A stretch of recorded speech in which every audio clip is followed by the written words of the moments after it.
like I said, we're going over not the entrance to the RNC like we did the other day, right? So if I get my hand underneath the chin, we're gonna be going over the actual finish.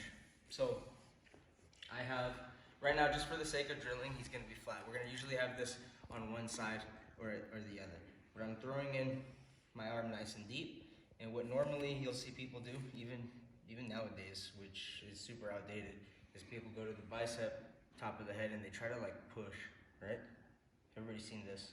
I don't want to do that, and they also only focus on like the elbow pinch, right? Pinch the elbows together and squeeze the arms, which is all fine and good, but we're gonna add on to that, right? So I have this nice and deep. If I want to get deeper, right? I'm using the blade here, guys. If I want to get deeper, I'm gonna cut. Right? I can always cut to get a little bit deeper. There's more details on this later, but that's one way we can do that. Now I'm gonna go palm over my knuckles. I'm having bladed hands. So I want bladed hands going through here like I'm shearing his head off with scissors, right? So now I'm pinching my elbows to a degree, and I'm puffing up my chest with a rotate. My shoulders are rotating. So I'm coming out this way. And at the same time, I want to rotate this hand like I'm slitting his throat here, right? Or like a gi pulling across. That's a very important motion.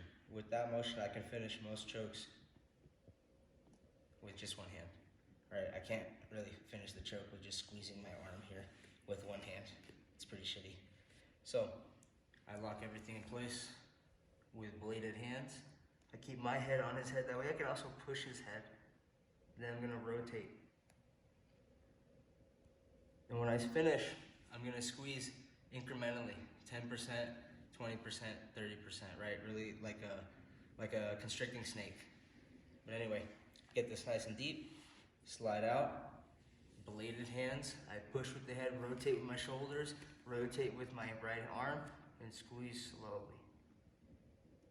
And that's everything with the arms. Now, the legs are also a big part of it if I have my hooks in. If I don't have my hooks in, I can finish with just the arms.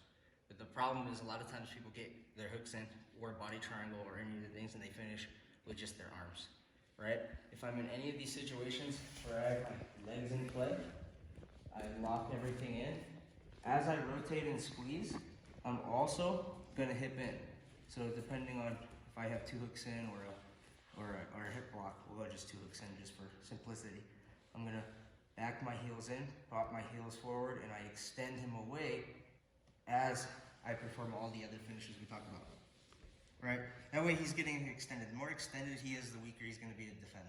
He's it's easy for him to defend when he's crunched and hunched over, right? It's a very hard position for him to get choked out from. But if he's extended all the way out, much easier, right? So add those all in, guys. Yeah?